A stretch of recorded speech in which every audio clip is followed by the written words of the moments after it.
thousands upon thousands, great crowds of peasants prepared to cross the Khyber Pass from the land of the infidels into the land of the pure, to the tune, strangely, of a brass band that was blasting out the old colonial military tune, the British Grenadiers.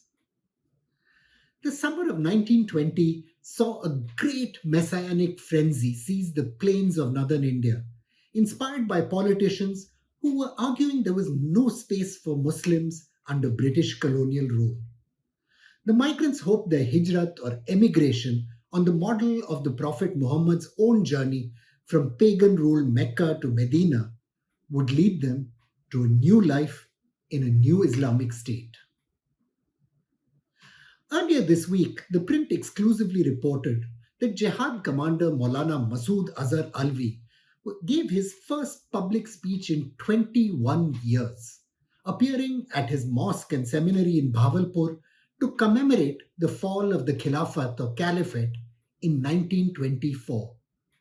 The jihadist movement he proclaimed would struggle until a new caliphate rose again. For the most part, the centennial of the fall of the caliphate has passed little notice. That's not surprising in some senses. Turkey's president Recep Tayyip Erdogan has spent his political career seeking to undo the legacy of the revolutionaries who detained the Ottoman emperor from his throne in 1924 and ended the caliphate. The ill-fated Islamic State proclaimed by the jihadist Ibrahim Awad al-Badri in 2014 lies in ruins. And yet, as Masood Azhar's speech reminds us, the idea of the caliphate remains a powerful one, which has been nurtured over the decades by Islamist-leaning politicians and jihadists. The caliph might have been Turkish, but the fantasy of the caliphate resonated powerfully in India and the region around it. The journey of 1920, however, would end in tragedy. The road from the town of Landi Kotal to Khyber, historian Dietrich Rietz has written, would be littered with the corpses of those who had sought to make the journey into the caliphate.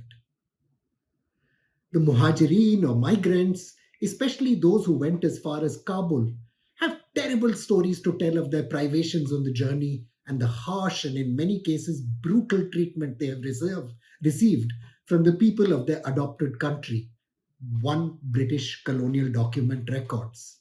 Looted by Afghan officials and preyed on by frontier tribes, those who survived came home vowing vengeance against the clerics who had inspired them to go. This wasn't, however, the first or the last tragedy that the caliphate would precipitate in India. The very last photograph I've been able to find of the last caliph shows us an elderly man in a beautifully tailored topcoat walking along the Boulevard d'Anglais in the French city of Nice, together with his daughter, who is also very elegantly dressed in a knee-length dress. The Emperor Abdul Majid II was many things, but a religious fanatic was not one of them. Famously protective of Turkey's Jewish minority, a musician and a poet, Abdul Majid II represented a sane, modernizing Islam that held its more extreme clerics in check, scholar Jonathan Lawrence argues. In 1512, the House of Usman, or what we call the Ottoman Empire, laid claims to the caliphate, a claim consolidated by its coming conquests of the holy city of Mecca and the land of what is today Saudi Arabia. The idea of a sovereign who was the shadow of God, a state that governed the affairs of all Muslims, historian Hugh Kennedy writes, first arose in the tumult that followed the death of the Prophet Muhammad. The first of the caliphates, called the Rashidun, was founded by Abu Bakr in 632 CE and at its peak ran from Western Asia to Northern Africa. Abu Bakr would be succeeded in turn by Umar, Usman and Ali, the four leaders who Muslim theology considers rightly guided, or a model for all times to come. Later, in 661 CE, the Emperor Muawiyah I would found the Umayyad Caliphate with its capital at Damascus and conquer territories from Spain to Sindh, building an empire that at its peak sprawled over 11 million square kilometers, one of the world's largest. The third caliphate of the Abbasid was founded in 750 CE and developed its capital in Baghdad. Abbasid rule saw Baghdad flourish as a world center of the sciences, philosophy, and arts, spawning what came to be known as the Golden Age of Islam. From the outset, of course, various rivals to these caliphs also proclaimed themselves to be caliphs. The successors of the Umayyad, for example, set up the Emirate of Cordoba in Spain, which rivaled Baghdad as a center of wealth and learning. The legitimacy of the Ottoman Caliphate, similarly, was not acknowledged by other great Muslim empires: the Fatimids in Tunisia, the various rulers of Cairo, the Persian Empire, and the Mughals in India. Exactly what the Caliphate was, moreover, was somewhat ambiguous, Kennedy explains. According to the great medieval chronicler Ibn Khaldun, the religious institution of the Caliph had specific functions, such as the leadership of prayer, the appointment of religious judges, the declaration of holy wars. The title of Commander of the Faithful was created in the period of the Rashidun to demand the loyalty of all Muslims. But there was never an exact structure for this conception. No scholars note were there ever specific injunctions in the corpus of classical Islamic law of the norms to govern an Islamic caliphate. Like so much else to do with matters of religion, the forces that shaped the Ottoman claim to be caliphs was deeply enmeshed with politics. The conquest of Istanbul in 1453 by Sultan Mehmed II brought with it conflict with Russia, which was right next door.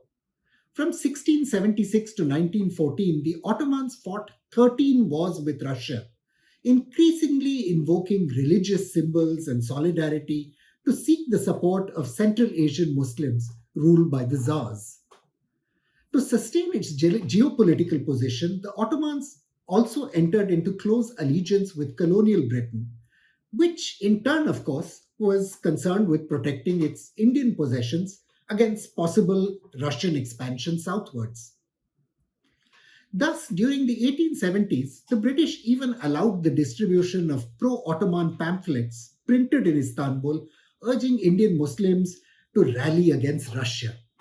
The British Ottoman relationship even saw a convention signed in 1878 when Emperor Abdul Hamid II ceded Cyprus secretly to contain Russian naval power in the Mediterranean. In the late 19th century, though, this happy Ottoman British relationship began to fray. A nationalist rebellion in Egypt led to British military action and the establishment of a protectorate over the nominally Ottoman ruled country in 1882. The British intervention provoked deep misgivings in Sultan Abdul Hamid II, historian Selim Deringil writes, leading him to distance himself from the British. Time, however, had begun to run out for Abdul Hamid II. In 1876, the emperor crushed efforts to move Turkey towards European style reform, revoking a brand new constitution and unleashing terror on liberal reformers. Early in the 20th century, though, a new educated elite began emerging from Turkey's military institutions. It seized on economic crisis and revulsion against growing foreign power to assert themselves against the emperor. In 1909, the tyrannical Abdul Hamid II was dethroned and replaced by Mehmed Wahieddin. Wahieddin now became the Sultan Caliph. Abdul Mechid, the crown prince, associated himself with the young republicans led by Mustafa Kemal Pasha, whom you may know as Kemal Ataturk, even posing for photographs with the young radicals. But in 1919, Sultan Wahieddin refused to support Mustafa Kemal Pasha's emerging nationalist movement as it fought against Allied forces in Anatolia. The nationalists established the Grand National Assembly in Ankara on 23rd April 1920 as the basis of a new political order. Later that year, Mustafa Kemal invited Abdul Majid to Anatolia to join the nationalist struggle, but with the Dolmabahce Palace in Istanbul under British siege, the Crown Prince had no choice but to decline the offer. In October 1922, an armistice left the nationalists victorious and paved the way for the creation of modern Turkey. Sultan Wahyuddin was widely reviled by his people. On the 1st of November, the new government abolished the Sultanate. Wahyuddin made an ignominious departure from Istanbul on board a British battleship. The government deposed him from the caliphate and offered the title of caliph to the crown prince Abdul Majid, who immediately accepted and ascended on the 24th of November 1922. The uneasy truce between the caliph and the radicals wouldn't last long, though, and politicians in India had a big role in what would happen next. Following the end of the First World War, you see, the Allied powers had occupied Istanbul and began carving up the empire. The occupation created deep resentments among Indian Muslims and dovetailed with the wider resentment that was taking place across the country against colonial rule. In 1919, Western educated Indian Muslims, together with clerical leaders, formed a committee to demand the protection of Ottoman sovereignty as well as the authority of the Caliph. They argued that British imperial designs over the Ottomans constituted a threat to the religious freedoms of Muslims in British India. The leadership included the brothers Muhammad Ali and Shaukat Ali, who were both newspaper editors from Delhi, and their spiritual guide, Maulana Abdul Bari of the Firangi Mahal Seminary in Lucknow. The nationalist leader and Islamic scholar Abul Kalam Azad and Maulana Mahmudul Hasan, the head of the famous seminary at Deoband, were also prominent leaders. Khilafat leaders, most of whom had been imprisoned during the First World War because of their pro-Turkish sympathies, saw the Khilafat cause as a means to achieve Muslim political solidarity against the British. The Khilafat movement also benefited from Hindu-Muslim cooperation in the nationalist cause that had been growing, beginning with the Lucknow Pact of 1916 between the Indian National Congress and the Muslim League, and culminating in the protests against the Rowlatt anti-sedition bills in 1919. The Indian National Congress, led by Mahatma Mohandas Gandhi, called for non-violent non-cooperation against the British. Gandhi espoused the Khilafat cause because he saw it as an opportunity to rally Muslim support for nationalism. The Ali brothers and their allies, in turn, provided the non-cooperation movement with some of its most enthusiastic followers. As things turned out, though, the Khilafat movement had the inadvertent consequence of reinforcing communal identities and boundaries because of its use of pan-Islamic religious themes. As scholar Yoginder Sikand has noted, the agitation, I quote, helped to further consolidate the sense of distinct Indian Muslim community identity, separate and sharply cut off from the Hindus. It also enabled the ulama, that's the clergy, to establish links with ordinary Muslims all over the country, seeking to rally them under their leadership for the pan-Islamic cause. That this instigating of religious passions would further widen the chasm between Hindus and Muslims was hardly surprising, Sikand observes. From the outset, it was also clear that the Khilafat movement was beset by some contradictions. Arabs, for example, had welcomed being freed from the Ottoman yoke after the end of the First World War in 1918. The Khilafatists were pretty hard put to explain why they, who were part of a nationalist movement, resisted similar sovereignty for the Arabs. The Khilafatist leader Muhammad Ali, in an interview with British Prime Minister Lloyd George in 1920, said something about how they hoped they could reconcile the Arabs with the caliphate. The Khilafatists faced similar difficulty in explaining away the massacre of Armenian minorities perpetrated by the Turks during and after the First World War. Events along the Afghan British frontier, meanwhile, fed Khilafat zeal, no matter what its contradictions. The so called Provisional Government of Hindustan, which was founded in Kabul by the radicals Mahendra Pratap, Maulvi Barkatullah, and Obaidullah Sindhi, seized small territories in Mansehra in 1920. Even though this uprising was soon put down, Afghanistan's Amir Amanullah Khan repeatedly threatened to launch an uprising against the British and fueled hopes that this would bring down colonial Britain. Early in the 1920s, a messianic frenzy gripped some Muslim communities in northern India, with local clerics organizing large scale hijrat or migration to Afghanistan. Elaborate efforts were implemented by local Khilafat committees, with a special train operating from Sindh to Peshawar. In August 1920, a crowd of more than 7,000 would be migrants flocked to Landi Kotal, hoping eventually to join Amanullah Khan's coming jihad against the British, which of course never came. Things would soon get worse. In 1921, partly fired up by the climate of pan Islamist rhetoric of the Khilafat movement, peasants in the Malabar region attacked their largely Hindu British backed landlords. Land grievances were at the bottom of that resentment, but it created ugly communal tensions and left a trail of dead.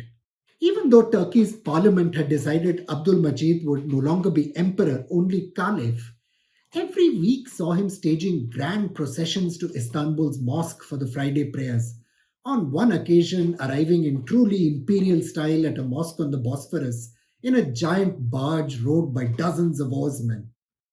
He threw official banquets, hosted political meetings, and even set up, little oddly to my mind, a caliphate orchestra. This was, not surprisingly, deeply disturbing to Mustafa Kemal's new government in Ankara, where a republic had been declared in October 2023. From the outset, historian Rajkumar Trivedi has recorded, the Indian Khilafat movement, backed by the Amir of Afghanistan, protested the regime's decision to end Abdul Majid's political role, that is, as an emperor. The Indian Khilafat Committee demanded that the emperor be allowed to rule over the district of Istanbul and retain his privileges. Kemal responded by ordering his intelligence services to investigate if the caliph was conspiring with foreign powers. He wrote back to the Indian Muslims in November, warning them to proceed with, I quote, prudence and foresight before reaching a definite decision on such an important and delicate issue as that concerning the Khalifa, that is, the Caliph.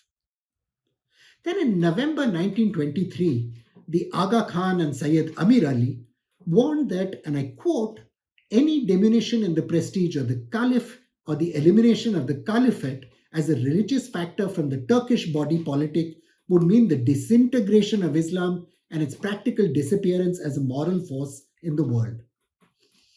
The letter was published in 3 Istanbul newspapers even before it reached the Turkish government, leading Kemal to arrest their editors and charge them with treason. Early in 1924, Kemal had had enough and decided to abolish the caliphate altogether. Haider Bey, the governor of Istanbul, accompanied by Istanbul's chief of police, Sadeddin Bey, delivered the news to Abdul Majid just before midnight on the 3rd of March. They found the caliph reading the Quran in his library and read out the expulsion order to him. I am not a traitor, Abdul Majid responded. Under no circumstances will I leave. But early the next morning, with no choice, he emerged from his palace with his 3 wives, son and daughter, headed for refuge in a village on the banks of Lake Leman in Switzerland. The entire royal family was deprived of their palaces and stripped of their citizenship. The 2 imperial princes were given just 2 days to leave and a pitiful 1,000 Turkish lira each. The princesses and other family members were allowed just over a week to arrange their departure. The caliph's family ended up on a villa in the French Riviera, paid for by the Nizam of Hyderabad, Mir Osman Ali Khan. In 1931, the politician Shaukat Ali, one of the prominent Khilafat leaders, if you recall, brokered the marriage of the caliph's daughter, Princess Darushshehvar. That's the princess in the photograph I mentioned earlier, and the Nizam's eldest son, Prince Azam Jah. Abdul Majid appointed their first son, his grandson, to be the future caliph.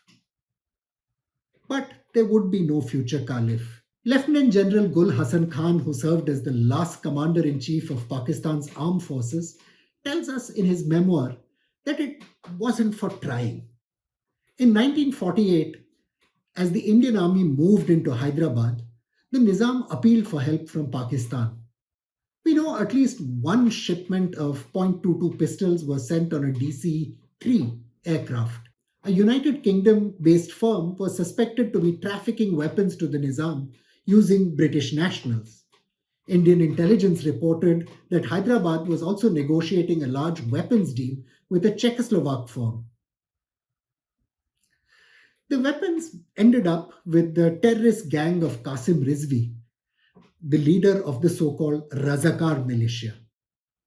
In an April 1948 press conference, using rhetoric that's very similar to the kind Masood Azhar today uses, Rizvi announced that he would plant the flag of Islam on the Red Fort in Delhi. The language was followed by communal massacres targeting Hindus across the Nizam's territory.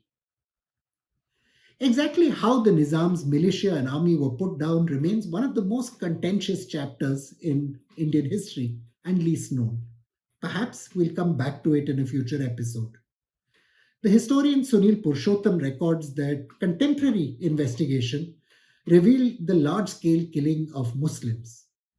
At a number of places, members of the armed forces brought out Muslim adult males from villages and towns and massacred them in cold blood, a report by the Congress leader Pandit Sundarlal alleged. The idea of the caliphate drowned in the tide of bloodshed it had itself unleashed. There would be a tide of bloodshed again in 2014, once again drawing followers from around the world, including India, and yet another macabre denouement. The idea still survives today, though, in the dystopian fantasies of jihadists around the world. I'm Praveen Swami, and I'm a contributing editor to ThePrint. Thank you for watching this episode of ThePrint Explorer.